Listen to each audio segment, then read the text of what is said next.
Good evening mga lods. Maulan na gabi. Ayan, maulan po ngayon sa tuwing hapon po mga lods ay maulan. Kaya mag-ingat po kayo sa mga pagmamaneho, lalo na sa mga motor.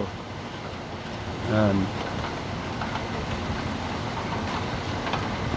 Kaya nagluto tayo ng sinigang na isda mga lods. Ayan.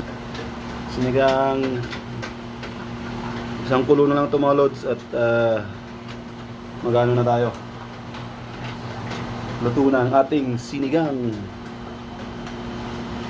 Sinigang sa hipon. O, isang kulo na lang po. At makakakain na tayo ng sinigang masarap para sa